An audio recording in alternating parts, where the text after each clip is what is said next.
Alhamdulillahi Rabbil Alamin.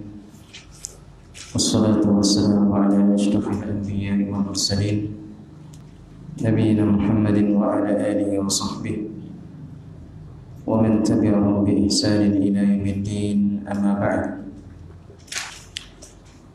Qala Allahu ta'ala fi kitabihil karim, ya ayyuhalladzina amanu ittaqullaha حق تقاته ولا تموتن إلا وأنتم مسلمون. أما بعد، فإن أصدق الحديث كتاب الله، وخير الهدي هدي محمد صلى الله عليه وعلى آله وصحبه وسلم، وشر الأمور محدثاتها، فإن كل محدثة بدعة وكل بدعة ضلالة وكل ضلالة في النار. Hadirin sekalian yang semoga dimuliakan oleh Allah Subhanahu wa Ta'ala, tak henti-hentinya kita bersyukur kepada Sang Pencipta Rabbul Alamin yang terus-menerus memberikan kepada kita nikmat, yang terus-menerus memberikan kepada kita berbagai kemudahan, yang dengannya kita pun bisa mengerjakan berbagai amalan-amalan saleh, yang dengannya kita pun bisa mengerjakan berbagai ibadah. Dan alhamdulillah, baru saja kita telah menyelesaikan salah satu kewajiban kita sebagai hamba Allah Subhanahu wa Ta'ala, yaitu mengerjakan salat maghrib secara berjamaah. Dan kita berharap kepada Allah Subhanahu wa Ta'ala, taqabbal minna innaka antas sami'un alim. Semoga Allah Subhanahu wa Ta'ala menerima segala amalan-amalan saleh kita. Dialah yang Maha mendengar dan Dialah yang Maha mengetahui. Hadirin sekalian yang dimuliakan oleh Allah Subhanahu wa Ta'ala, ada baiknya sebelum kita masuk dalam kajian kita, memulai membahas kitab Syarh Sunnah karya Imam Al-Muzani rahimahullahu ta'ala, kita sedikit mengkaji sebuah ayat yang dibacakan oleh imam pada salat maghrib tadi. Sebuah ayat yang patut kita renungi, sebuah ayat yang hendaknya kita cermati baik-baik, di mana Allah Subhanahu wa Ta'ala menghikayatkan ucapan doa Nabi Ibrahim alaihi salatu wassalam, wa idh qala Ibrahim rabbi ij'al hadzal balada amina wajnubni wa baniya an na'budal asnam. Berkata Ibrahim, Rabbi ja'al hadzal balada amina, wahai Rabbku, jadikanlah negeri ini, yakni negeri Mekah, sebagai negeri yang aman sentosa. Wajnubni wa baniya an na'budal asnam, dan jauhkanlah saya dan keturunanku dari menyembah berhala. Ada dua pelajaran penting yang bisa kita petik dari ayat yang mulia ini. Yang pertama, dalam ayat ini Allah Subhanahu wa Ta'ala melalui doa yang diucapkan oleh Nabi Ibrahim alaihi salatu wassalam mengingatkan kepada kita akan besarnya nikmat keamanan. Wa idh qala Ibrahim rabbi ij'al hadzal balada amina. Dan ingatlah ketika Nabi Ibrahim mengatakan, wahai Tuhanku, wahai Rabbku, jadikanlah negeri ini sebagai negeri yang aman. Karena nikmat keamanan ini adalah nikmat yang tidak bisa ditandingin dengan nikmat apapun.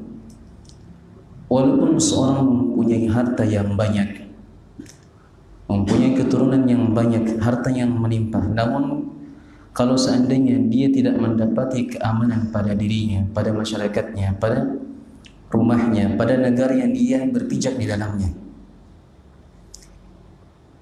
Ini yang sebab nikmat-nikmat yang lain tidak akan bermanfaat. Oleh karenanya Nabi Ibrahim meminta kepada Allah, Rabbi ja'al hadzal balada amina, wahai Rabbku, jadikanlah negeri ini sebagai negeri yang aman. Dan ternyata Allah Subhanahu wa taala pun mengabulkan doa Khalilur Rahman Ibrahim alaihi salatu wassalam, di mana Allah Subhanahu wa taala menjadikan negeri Makkah sebagai negeri yang aman hingga hari kiamat. Oleh karenanya disebutkan dalam ayat yang lain, wa man dakhalahu kana amina, barang siapa yang dia masuk dalam negeri Makkah kana aminan, maka dia akan aman sentosa. Ini sudah menjadi janji sunnatullah Rabbul Alamin, bahwa siapa saja yang akan masuk dalam negeri Makkah, dia akan mendapatkan jaminan keamanan dari Allah Subhanahu wa taala, dan juga mendapatkan jaminan keamanan dari pemerintah setempat. Oleh karenanya saya katakan, sangatlah merugi bagi orang-orang yang tidak memanfaatkan waktunya ketika dia berada di atas nikmat yang sangat mulia ini untuk mengerjakan berbagai amalan saleh, untuk mengerjakan hal-hal yang bermanfaat untuk dirinya. Orang-orang yang di luar sana, mereka-mereka yang sibuk dengan pekerjaan duniawinya, kalau mereka tidak manfaatkan waktu-waktu mereka, sementara mereka di atas suatu nikmat yang sangat besar ini, nikmat keamanan, maka itu artinya mereka telah menyepelekan nikmat yang sangat besar ini, atau tidak mengetahui kadar besarnya nikmat yang sangat mulia ini. Oleh kerana jemaah sekalian yang dimuliakan oleh Allah Subhanahu wa taala, hendaknya kita manfaatkan nikmat yang sangat mulia ini, nikmat keamanan. Kita habiskan waktu kita untuk mengerjakan hal-hal yang bermanfaat untuk diri kita, dan sebaik-baik amalan di akhir zaman, sebagaimana yang diucapkan oleh para ulama, yaitu seorang menyibukkan dengan menuntut ilmu agama, menghadiri majelis-majelis ilmu, dan mengamalkan ilmu tersebut. Kemudian pelajaran yang kedua yang bisa kita petik dari ayat yang mulia ini, bahwa pentingnya seorang berdoa kepada Allah Subhanahu wa taala agar dihindarkan dari segala bentuk kesyirikan. Abul Anbiya atau Imamul Muwahhidin, seorang nabi menjadi imam ahli tauhid, ternyata beliau pun meminta kepada Allah agar dihindarkan dari segala bentuk kesyirikan, dari peribadatan kepada berhala-berhala. Kalau saja beliau sebagai Imamul Muwahhidin, pimpinannya orang-orang bertauhid, beliau masih minta kepada Allah agar dijauhkan dari segala bentuk kesyirikan, maka kita sebagai umat Muhammad SAW yang hidup di akhir zaman lebih pantas lagi meminta kepada Allah perlindungan agar kita dijauhkan dari segala bentuk kesyirikan, apakah syirik besar atau syirik kecil. Dan sebagaimana disebutkan oleh Ali bin Abi Thalib radhiyallahu ta'ala, bahwa kesyirikan di akhir zaman itu sangatlah halus dan sangatlah tersembunyi, bagaikan sebuah semut hitam berjalan di batu hitam di kegelapan malam. Hadirnya seorang di majelis ilmu karena ada maksud-maksud tertentu, ingin dipuji, ingin dilihat, bentuk-bentuk kesyirikan yang tanpa disadari kebanyakan dari kaum muslimin. Oleh karenanya Rasulullah SAW mengajarkan sebuah doa kepada Abu Bakar radhiyallahu ta'ala yang hendaknya kita baca, kita rutinkan untuk membaca doa ini. Allahumma inni a'udzu bika an usyrika bika wa ana a'lam wa astaghfiruka wa ana la a'lam. Wahai Allah, aku bermohon perlindungan kepadamu untuk berbuat syirik kepadamu sementara saya mengetahuinya, dan juga saya memohon perlindungan kepadamu dari buat-buat syirik sementara saya tidak mengetahui. Mungkin sebagian ada yang mau mencatat, saya ulangi. Allahumma inni a'udzu bika an usyrika bika wa ana a'lam wa astaghfiruka wa ana la a'lam. Hadis ini diriwayatkan oleh Imam Al-Bukhari dan selainnya dari sahabat Abu Bakar radhiyallahu ta'ala. Ya Allah, aku berlindung kepadamu dari perbuatan syirik sementara saya mengetahui, dan juga saya memohon ampun kepadamu dari perbuatan syirik sementara saya tidak mengetahui. Hadirin sekalian yang semoga dimuliakan oleh Allah Subhanahu wa taala. Kita lanjutkan kajian kita masih di pembahasan kitab Syarh Sunnah karya Imam Al-Muzani rahimahullahu taala. Akhir pembahasan kita masih di pembahasan keyakinan tentang hari kebangkitan dan hisab. Kemudian penulis rahimahullah ta'ala Al-Imam Al-Muzani menyebutkan di halaman 27, kata beliau, wa ahlul jannati yawma idzin fil jannati yatana'amun wa bi sunufil ladzati yataladdadun wa bi afdalil karamati yujbarun. Dan penduduk surga pada hari itu mereka bersenang-senang di dalam surga. Ini di antara keindahan kitab Syarh Sunnah yang dikarang oleh Al-Imam Al-Muzani rahimahullah ta'ala. Selain beliau menyebutkan perkara-perkara keimanan kepada Allah, keimanan kepada para malaikat, keimanan kepada para nabi dan para rasul, sekarang di sini beliau menyebutkan sebuah pembahasan yang begitu menarik, yaitu pembahasan seputar kenikmatan di surganya Allah Subhanahu wa taala. Yang harusnya perkara seperti ini harus kita imani bahwa Allah Subhanahu wa taala telah memberikan kenikmatan, berbagai kenikmatan kepada penduduk surga. Yang kenikmatan tersebut sebagaimana yang dikhabarkan oleh Rasulullah SAW dalam hadits Abu Hurairah yang diriwayatkan oleh Imam Al-Bukhari, yang diriwayatkan oleh Imam Tirmidzi, diriwayatkan oleh Imam Ibnu Majah. Allah Subhanahu wa taala berfirman, a'adadtu li'ibadi as-salihin ma la 'ainun ra'at wa la udhunun sami'at wa la khatara 'ala qalbi bashar. Kata Rasulullah SAW, Allah Subhanahu wa taala berfirman, aku telah mempersiapkan sebuah pahala untuk hamba-hambaku yang salih. Aku telah persiapkan berbagai kenikmatan kepada hamba-hambaku yang saleh. Bagaimana bentuk kenikmatannya? Kenikmatan ma la 'ainun ra'at, sebuah kenikmatan yang tidak pernah dilihat oleh mata. Wala udhunun sami'at, sebuah kenikmatan yang tidak pernah terdengar oleh telinga. Wala khatara 'ala qalbi bashar, dan lebih hebatnya lagi, nikmat ini tidak pernah terbetik dalam benak seorang hamba. Ini sebuah nikmat yang Allah persiapkan kepada seorang hamba ketika hamba tersebut sudah masuk ke dalam surga. Sebuah nikmat yang tidak pernah kita lihat di dunia ini, sebuah nikmat yang tidak pernah kita dengarkan di dunia ini, sebuah nikmat yang tidak pernah terbetik dalam benak seorang hamba. Bagaimana sebenarnya nikmat tersebut? Tidak bisa kita bayangkan, walaupun kita berusaha, berupaya sehebat apapun, maka nikmat yang kita bayangkan itu lebih jauh lagi di atasnya. Iya. Jadi di sini penulis rahimahullah taala memberikan kabar gembira kepada kita bahwa orang-orang yang muttaqin, orang-orang yang saleh akan mendapatkan berbagai kenikmatan dari Allah Subhanahu wa taala, kenikmatan yang tidak ada tandingannya. Kata beliau, wa ahlul jannati yawma idzin fil jannati yatana'amun. Penduduk surga pada hari itu mereka bersenang-senang di dalam surga.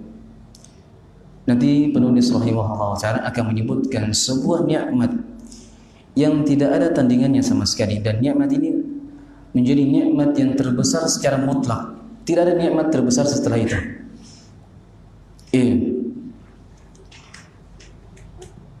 Penduduk surga pada hari itu mereka bersenang-senang di dalam surga.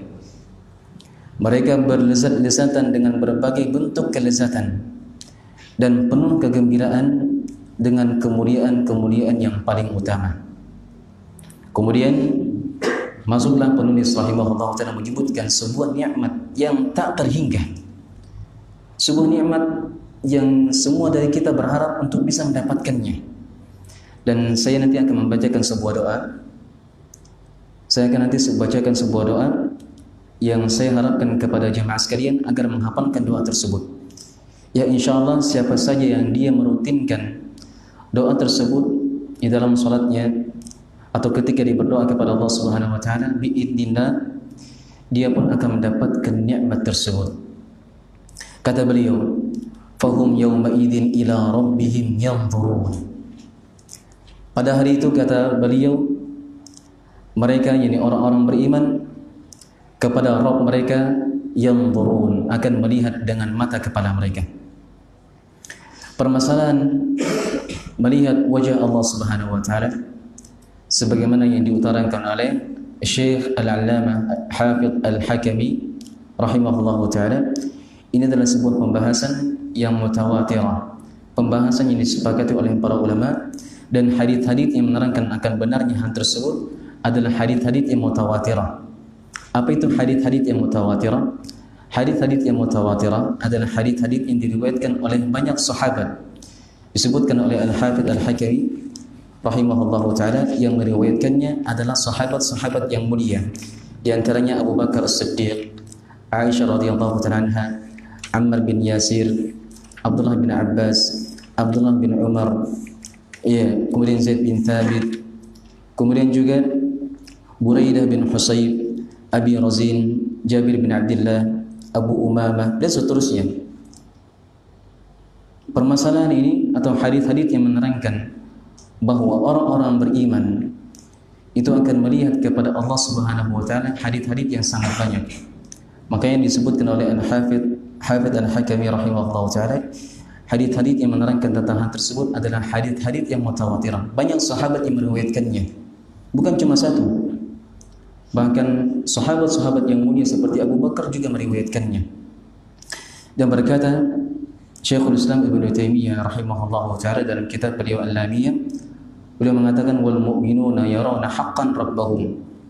Dan orang-orang beriman, kalau kita memperhatikan, mencermati lafaz dari ucapan Syekhul Islam Ibnu Taimiyah, akan nampak bahwasanya ternyata yang melihat Allah Subhanahu wa taala hanya dikhususkan kepada orang-orang beriman. Dan bukan semua manusia, tapi hanya dikhususkan kepada orang-orang beriman. Kenapa demikian jemaah sekalian? Karena sebagian ulama ada yang berpendapat bahwasanya orang-orang kafir pun akan melihat kepada Allah Subhanahu wa taala. Tapi beda penglihatannya orang-orang beriman dengan penglihatannya orang-orang kafir. Orang-orang beriman melihat kepada Allah, mereka melihat dengan penuh kenikmatan, kegembiraan, dengan penuh sukaria. Adapun orang-orang kafir ketika melihat Allah Subhanahu wa taala bagaikan seorang pencuri melihat kepada polisi, penuh dengan rasa takut, penuh dengan rasa cemas dan kekhawatiran. Jadi saya tekankan lagi bahwa melihat Allah Subhanahu wa taala ini sebenarnya adalah pembahasan yang terjadi silang pendapat kalangan para ulama, dan yang benarnya sebagaimana yang dikuatkan oleh Syekhul Islam Ibnu Taimiyah dan juga dikuatkan oleh Syekh Muhammad bin Shalih Al-Utsaimin dalam Syarah Lum'atul I'tiqad, dan juga dikuatkan oleh Syekh Al-Allamah Hafidh Al-Hakami dalam Ma'arijul Qabul, bahwa yang melihat Allah Subhanahu wa taala hanyalah orang-orang beriman, tidak semua manusia. Kata beliau, wa khussa birru'yati awliya'uhu fadilatan wa hujibu a'da'uhu. Dan dikhususkan melihat Allah Subhanahu wa taala adalah wali-wali Allah Subhanahu wa taala, yakni orang-orang beriman. Fadilatan, bentuk kemuliaan dari Allah Subhanahu wa taala, bentuk nikmat Allah Subhanahu wa taala kepada mereka. Wa hujibu a'da'uhu, sementara musuh-musuh Allah akan dihijab, akan diberikan batasan tirai sehingga mereka tidak bisa melihat Allah Subhanahu wa taala. Adapun dalil-dalil yang menerangkan dari ayat atau hadis Rasulullah SAW adalah hadis yang sangat banyak. Di antaranya dalam sebuah ayat surah Al-Qiyamah, saya pikir sebagian jemaah sudah menghafalkannya. Allah Subhanahu wa taala berfirman, wujuhu yawma idzin nadhirah ila rabbiha nadhirah. Dan pada hari itu kata Allah Subhanahu wa taala, wajah-wajah mereka nadhirah. Nadhirah diambil dari kata al-baha wal husn. Maksudnya Allah Subhanahu wa taala memberitakan kepada kita bahwa wajah orang-orang beriman pada hari kiamat kelak itu penuh dengan keceriaan, penuh dengan kegembiraan, penuh dengan kebaikan wajah-wajah mereka. Kemudian Allah mengatakan ila rabbiha nadhirah, dan kepada Rabb mereka akan melihat. Sisi pendalilan dari ayat ini di mana Allah Subhanahu wa taala menggandengkan kalimat nadhara dengan ila, dan sudah menjadi ketetapan dalam kaidah bahasa Arab, semua kata nadhara kalau dia digandengkan dengan kata ila, maka dia selalu bermakna memandang dengan mata kepala, tidak yang lainnya. Sebab ada juga orang yang sebagai manusia menafsirkan ayat ini bahwa ini maksudkan di sini melihat dengan mata hati, bukan dengan mata kepala. Mereka menafikan bahwasanya Allah pada hari kiamat tidak akan dilihat.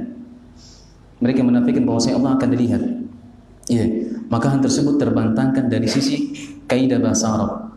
Kaidah yang berbunyi bahwa setiap kata nadhara, melihat, digandengkan dengan huruf ila, maka tidaklah bermakna kecuali memandang dengan mata kepala. Dan di sini Allah mengatakan ila rabbiha nadhirah.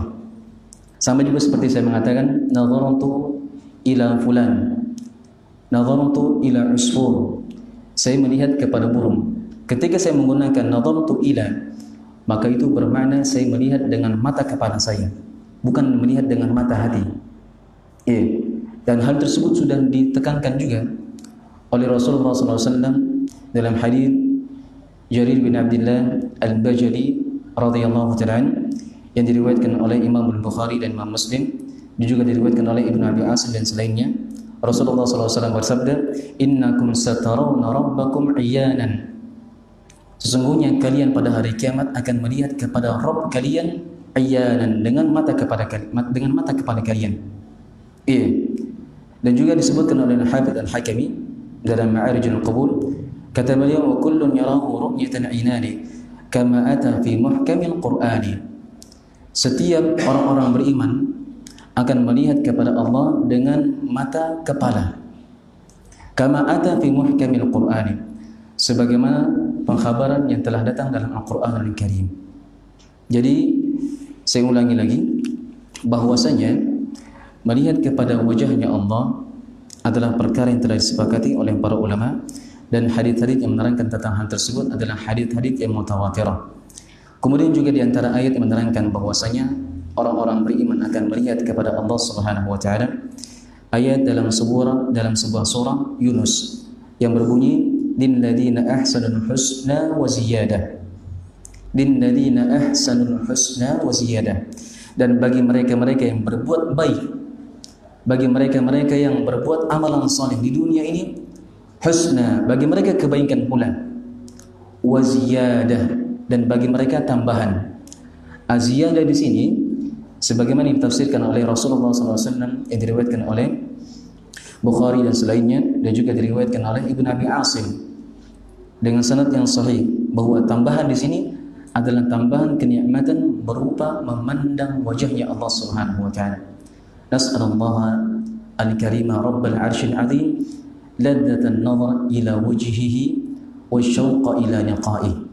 Hakadha nabiyuna sallallahu alaihi wasallam 'allama hadha ad-du'a ila Zaid bin Thabit wa Ammar bin Yasir radhiyallahu ta'ala anhuma. Sebuah doa yang sangat indah yang diajarkan oleh Rasulullah sallallahu alaihi wasallam kepada Zaid bin Thabit dan kepada Ammar bin Yasir, sebagaimana dalam hadis yang diriwayatkan oleh Imam Ahmad, Abu Dawud, dan juga diriwayatkan oleh Imam Al-Lalaka'i, dan juga diriwayatkan oleh Imam Tirmidzi dan selainnya.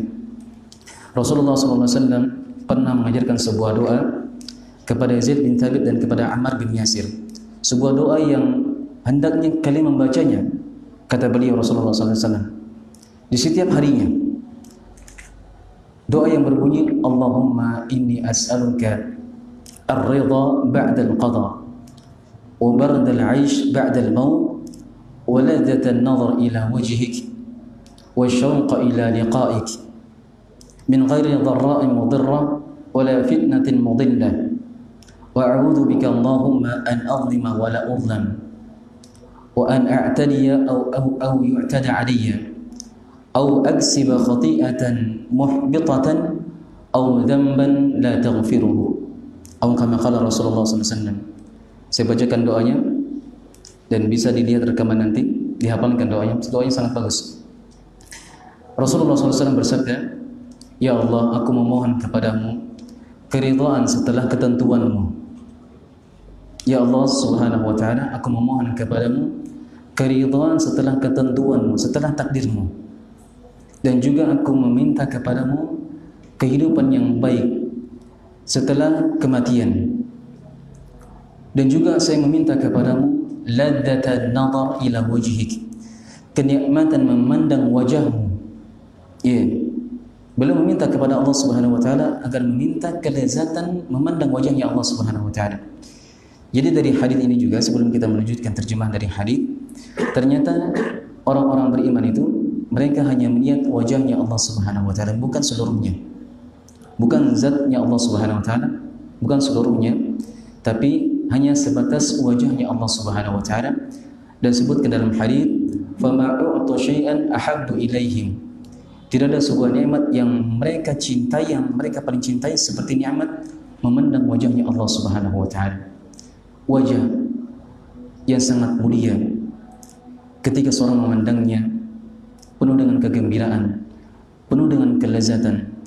Rabb yang selama ini kita sembah, Rabb yang selama ini kita sujud kepadanya, Rabb yang selama ini kita berzikir karenanya, kita baca Quran karenanya, Rabb yang selama ini kita besarkan, kita agungkan, kita muliakan, kita sembah. InsyaAllah pada hari kiamat kelak, barang siapa yang dia menjaga amalan-amalan saleh di dunia ini, maka biidznillah Allah Subhanahu wa taala akan menganugerahkan kepada hamba tersebut untuk melihat kepada wajahnya yang mulia. Nas'alullah al-karima rabbal arsyil azim bi asma'il husna wa sifatihil ula an yarzuqana ladzatan nazar ila wajhihi al-karim wa syauqa ila liqa'ihi min ghairi dharra'in mudarrah wala fitnatin mudhinnah. Amin amin ya rabbal alamin. Hadirin sekalian yang dimuliakan oleh Allah Subhanahu wa taala, ketahuilah bahwasanya ada sebagian kelompok yang mereka menentang perkara ini dengan anggapan bahwasanya orang-orang atau manusia tersebut tidak bisa atau tidak kuat untuk memandang wajahnya Allah Subhanahu wa taala. Ada sebagian ucapan yang pernah terucapkan oleh sebagian manusia, karena mereka punya anggapan bahwa manusia itu adalah manusia yang lemah, tidak bisa melihat kepada zatnya Allah Subhanahu wa taala, tidak bisa melihat wajahnya Allah Subhanahu wa taala karena kelemahan manusia itu sendiri. Dan mereka juga berdalilkan dengan sebuah ayat di mana Allah Subhanahu wa taala ketika mengatakan kepada Musa meminta kepada Allah agar Musa bisa melihat kepada Allah Subhanahu wa taala. Maka Allah mengatakan, "Innaka lan tarani." Sesungguhnya engkau tidak akan melihatku. Mereka mengatakan bahwa lan dalam bahasa Arab yufidu ta'bid, bermakna penafian selama-lamanya. Artinya Allah menafikan hal tersebut di dunia dan juga menafikan pada hari kiamat kelak. Engkau wahai Musa tidak akan melihatku di dunia dan tidak akan bisa pula pada hari kiamat. Maka hal tersebut juga terbantahkan. Terbantahkan dan telah dibantah oleh berbagai ulama. Di antaranya yang membantah tersebut adalah Syekhul Islam Ibnu Taimiyah dan selainnya, bahwa lan di dalam bahasa Arab tidaklah bermakna at-ta'bid, tidaklah bermakna penafian selama-lamanya. Karena kalau kita melihat di dalam ayat dalam surah Al-Baqarah, orang-orang kafir Allah menghikayatkan ucapan mereka, wala yatamannawnahu abadan bima qaddamat aydihim. Allah menggunakan kalimat lan, dan sungguh mereka orang-orang kafir dari kalangan Yahudi dan Nasara tidak akan berangan-angan untuk mati. Di dunia ini mereka tidak akan pernah berangan-angan untuk mati. Allah bahasakan dengan kalimat lan. La yatamannawnahu abadan bima qaddamat aydihim. Mereka tidak akan pernah berangan-angan untuk mati. Kemudian apakah demikian kenyataannya? Apakah pada hari kiamat kelak mereka tidak berharap untuk kematian? Tidak. Pada hari kiamat kelak mereka pun akan berangan-angan untuk dimatikan oleh Allah Subhanahu wa taala. Supaya apa? Supaya mereka bisa terlepas dari kerasnya azab di neraka. Dalam sebuah ayat Allah Subhanahu wa taala mengatakan, "Wa qalu liyaqdi 'alaina rabbuk." Wa qala al-malik liyaqdi 'alaina rabbuk. Dan berkata penghuni neraka kepada penjaga neraka, "Liyaqdi 'alaina rabbuk." Agar hendaknya Rabb kalian mematikan kami. Ya. Di dunia mereka tidak berangan-angan untuk mati. Tapi ketika mereka sudah mendapatkan azab, apa yang terjadi? Ternyata mereka mengharapkan kematian. Dari sinilah seperti Ibnu Hisham dalam kitab Qatar Nada, beliau menyebutkan bahwasanya la yufidu ta'bid abadan. Tidak bermakna penafian selama-lamanya. Iya. Dan inilah yang benarnya, bahwa lan dalam bahasa Arab tidaklah bermakna penafian selama-lamanya.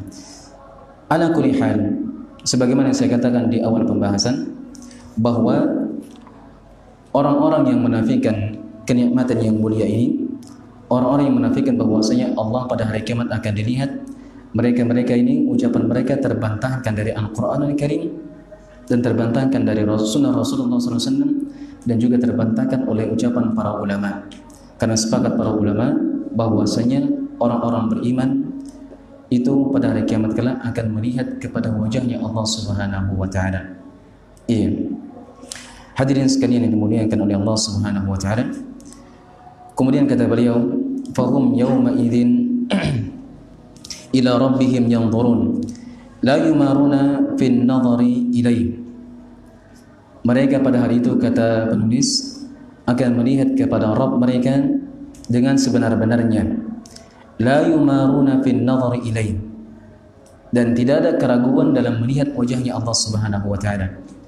Ini beliau ambil dari sebuah hadis di mana Rasulullah sallallahu alaihi wasallam bersabda, hadis Jarir bin Abdullah Al-Bajali yang diriwayatkan oleh Al-Bukhari dan Muslim. Beliau bersabda, "Innakum satarawna rabbakum iyyanan kama tarawna hadzal qamara lailatal badr la tudamuna fi ru'yatihi." Sesungguhnya kata beliau sallallahu alaihi wasallam, kalian ini akan melihat kepada Rabb kalian dengan sebenar-benarnya, sebagaimana kalian melihat bulan purnama ini. La tudamuna fi ru'yatihi, dan kalian tidak akan berdesak-desakan dalam melihat Allah Subhanahu wa taala. Ini menunjukkan penegasan dari Rasulullah SAW bahwa orang-orang beriman itu pada hari kiamat akan melihat kepada wajahnya Allah dan tanpa berdesak-desakan. Karena mungkin ada sebagian anggapan, ya, ketika orang-orang beriman sudah dimasukkan ke dalam surga, mereka akan melihat kepada Allah dalam keadaan berdesak-desakan. Maka hal tersebut dinafikan oleh Rasulullah SAW dengan ucapan beliau, la tudamuna fi ru'yatihi. Kalian tidak akan berdesak-desakan. Setiap manusia, setiap orang-orang beriman akan melihat dengan nyaman, dengan tenang. Iya, akan melihat kepada wajahnya Allah dengan nyaman, dengan tenang, tanpa berdesak-desakan. La tudamuna fi ru'yatihi. Kalian tidak akan berdesak-desakan dalam melihat wajahnya Allah Subhanahu wa taala. Dan juga di sini ada muncul pertanyaan, di mana sebenarnya orang-orang beriman? Di mana sebenarnya manusia tersebut akan melihat Allah Subhanahu wa taala? Apakah pada padang mahsyar, ataukah ketika manusia diadili semuanya, ataukah ketika mereka dimasukkan ke dalam surga? Iya. Ini walaupun sebenarnya ada hadis yang menerangkan dan saya sendiri belum menghafalkan hadisnya, tapi yang terpenting hal tersebut sudah diisyaratkan oleh Syekh Al-Allamah Hafidz Al-Hakami rahmatullahi ta'ala alaih dalam kitab beliau Ma'arijul Qubul, dalam ucapannya, wa annahu yura bila ikari fi jannatin firdausi bil absari. Dan sesungguhnya Allah pada hari kiamat akan dilihat bila ingkari, tanpa ada pengingkaran, tanpa ada keraguan. Fi jannatin firdausi bil absari, dan Allah Subhanahu wa taala akan dilihat di dalam surga Firdaus bil absari, dengan mata kepala, bukan dengan mata hati, bukan dengan mata kaki, tapi dengan mata kepala seorang hamba. Ini bentuk penegasan dari Rasulullah SAW bahwasanya orang-orang beriman itu betul-betul akan melihat kepada wajahnya Allah Subhanahu wa ta'ala. maka sungguh celaka dan binasa. Sungguh celaka dan binasa bagi mereka-mereka yang menafikan kenikmatan yang sangat mulia ini. Semoga Allah Subhanahu wa taala mengharamkan kepada mereka kenikmatan yang sangat mulia ini. Karena mereka sendirilah yang menafikan hal tersebut. Maka kita doakan kepada mereka, semoga Allah benar-benar mengharamkan nikmat tersebut kepada mereka, supaya mereka betul-betul tidak bisa melihat wajahnya Allah Subhanahu wa taala. Iya. Orang-orang yang menafikan bahwasanya Allah akan dilihat pada hari kiamat, itu sebenarnya pada hakikatnya mereka menafikan, mengharamkan untuk diri mereka dengan sebuah nikmat yang sangat besar. Iya. Mereka haramkan nikmat tersebut. Padahal seharusnya kita berpikir, tinggal kita tetapkan nikmat yang sangat mulia ini. Dengan hal tersebut insya Allah kita akan mendapatkan nikmat ini. Iya. Kita yakini saja, kita imani bahwasanya Allah Subhanahu wa taala pada hari kiamat akan dilihat, selesai. Iya. Kenapa? Karena ayat-ayat telah menerangkan hal tersebut, dan karena hadis-hadis Rasulullah SAW telah menerangkan juga. Tinggal kita mengimani sebagaimana yang telah dikhabarkan oleh Allah Subhanahu wa taala dan Rasulullah sallallahu alaihi wasallam. Hadirin sekalian yang dimuliakan oleh Allah Subhanahu wa taala, kemudian kata beliau, wala yashukuna fawujuhum bi karamatihi nadhira wa a'yunuhum bi fadlihi ilayhi nadhira fi na'imin da'imin muqim la yamassuhum fiha nasabun wa ma hum minha bimukhrajin wa kulluhum da'imun wa dhilluha tilka uqbal ladzina taqaw wa uqbal kafirin an-nar. Wala yashukun, dan mereka tidak akan ragu bahwasanya orang-orang beriman akan melihat kepada wajahnya Allah Subhanahu wa taala.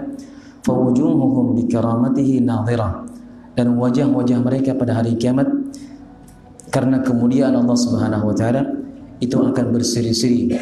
Wajah-wajah kaum mukminin akan berseri-seri, akan menjadi putih. Wa a'yunuhum bi fadlihi ilaihi nadhira, dan mata-mata mereka, mata seorang hamba pada hari kiamat akan betul-betul melihat kepada wajahnya Allah Subhanahu wa taala fi na'imin da'imin muqim, dalam sebuah kenikmatan yang terus-menerus yang tidak ada tandingannya. La yamassuhum fiha nasabun. Kemudian penulis membawakan sebuah ayat yang menggambarkan kepada kita bahwa kenikmatan, di antara kenikmatan yang Allah persiapkan kepada hamba-hambanya, yaitu mereka tidak akan pernah disentuh dengan rasa capek, tidak akan pernah disentuh dengan rasa ngantuk, tidak akan pernah disentuh dengan rasa kelelahan, keletihan. Bahkan mereka terus-menerus beraktivitas untuk merasakan berbagai kenikmatan yang Allah persiapkan kepada hamba-hambanya yang saleh. La yamassuhum fiha nasabun wa ma hum minha bimukhrajin, dan mereka, kata Allah, tidak akan pernah disentuh dengan nasab, dengan keletihan, rasa capek, dan selainnya. Wa ma hum minha bimukhrajin, dan sekali-kali mereka tidak akan pernah dikeluarkan dari surga. Siapa saja yang sudah masuk dalam surga tidak akan pernah keluar selama-lamanya. Dan sebagaimana siapa saja yang sudah masuk ke dalam api neraka tidak akan pernah keluar selama-lamanya. Atau mohon maaf, siapa saja yang telah ditentukan masuk ke dalam api neraka selama-lamanya, maka tidak akan pernah keluar selama-lamanya. Iya.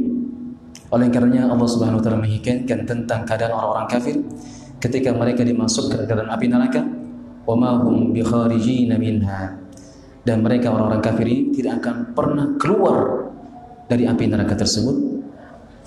Mereka berusaha, mereka berupaya untuk keluar dari kerasnya azab api neraka, tapi setiap kali mereka berusaha, Allah kembalikan lagi, liyadzuqul adab, agar mereka merasakan kerasnya siksaan di dalam api neraka.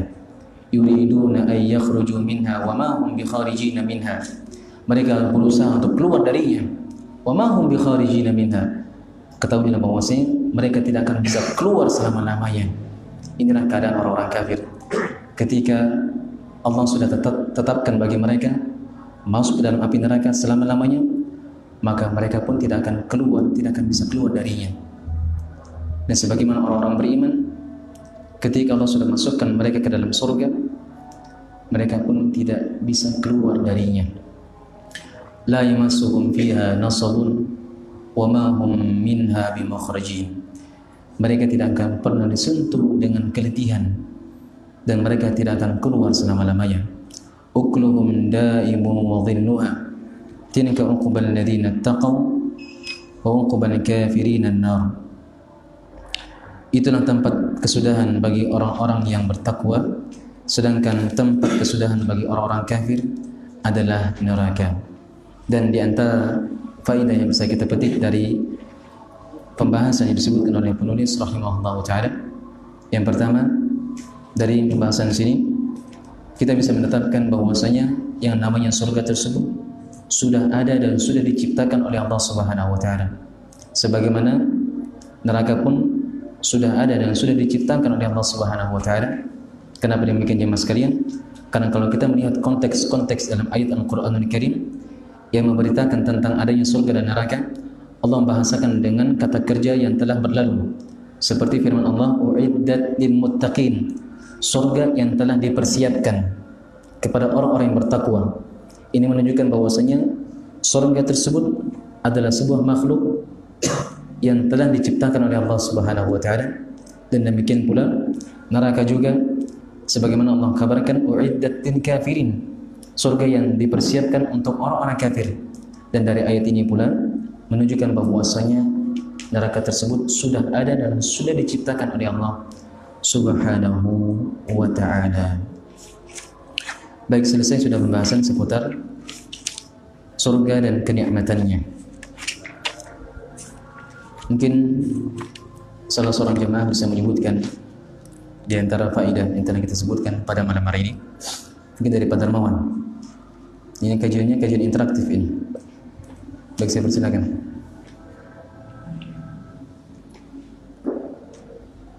Atau Pak, silakan. Ya.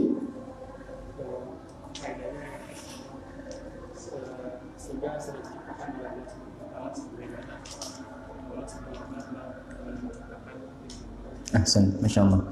Surga dan neraka sudah diciptakan oleh Allah Subhanahu wa taala. Iya. Dan ini sudah menjadi perkara yang telah disepakati oleh para ulama. Adanya surga dan neraka di antara perkara-perkara yang telah disepakati oleh para ulama. Kemudian juga di antara faedahnya, Akhsyari, faedah yang bisa kita dapatkan bahwasanya kita harus meyakini bahwasanya nanti kita akan amalan soleh nantinya akan merasakan kenikmatan, yaitu dari Allah Subhanahu wa taala. Dengan mata melihat dengan mata barat tanpa menafikannya. Dan ini diriwayatkan oleh banyak sahabat. Di antaranya Masya Allah. Kau ada yang menambahkan sesuatu? Pada hari kiamat kita orang-orang soleh akan mendapatkan tambahan kenikmatan, yaitu melihat wajah Allah. Ahsan, Masya Allah. Baik, mungkin saya bisa bacakan doa. Saya ulangi doanya supaya jemaah bisa menghafalkannya.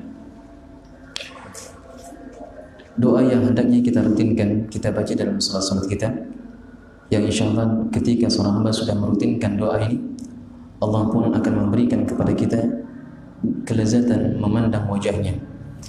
Rasulullah SAW bersabda, Allahumma inni as'aluka ar-ridha ba'dal qada. Allahumma inni as'aluka ar-ridha ba'dal qada wa bardal 'aish ba'dal maut wa ladzatan nadhar ila wajhik wa syauqa ila liqa'ik min ghairi dharra'in mudhirrah wala fitnatin mudillah. Wa a'udzu bika Allahumma an adlima aw udlam wa an a'tadiya aw yu'tada alayya aw aksiba khati'atan muhbitatan aw dhanban la taghfiruhu. Bisa dihafal? Baik, nanti saya fotokan doanya, dihafalkan. Ya, rutinkan. Baca di ketika sujud, baca ketika antara azan dan iqamah, baca di setiap momen. Ya, insyaallah siapa saja yang rutinkan doa ini, Allah Subhanahu wa taala akan menganugerahkan kepadanya nikmat yang tak terhingga, kelezatan memandang wajahnya Allah Subhanahu wa taala. Siapa dari kita yang tidak mau melihat Rabb yang kita sembah selama ini? Siapa dari kita yang tidak mau melihat wajah yang penuh dengan kemuliaan, sebuah wajah yang dipenuhi dengan cahaya, yang kita selama ini bertanya-tanya bagaimanakah sebenarnya keindahan, bagaimanakah sebenarnya kelezatan dalam memandang wajahnya Allah Subhanahu wa taala. Semoga Allah Subhanahu wa taala menganugerahkan kepada kita kelezatan memandang wajahnya dan kerinduan berjumpa dengannya. Innahu waliyyu dzalika wal qadiru alaih. Subhana rabbika rabbil izzati amma yasifun wa salamun alal mursalin wa akhiru da'wana alhamdulillahi rabbil alamin. Wassalamualaikum warahmatullahi wabarakatuh.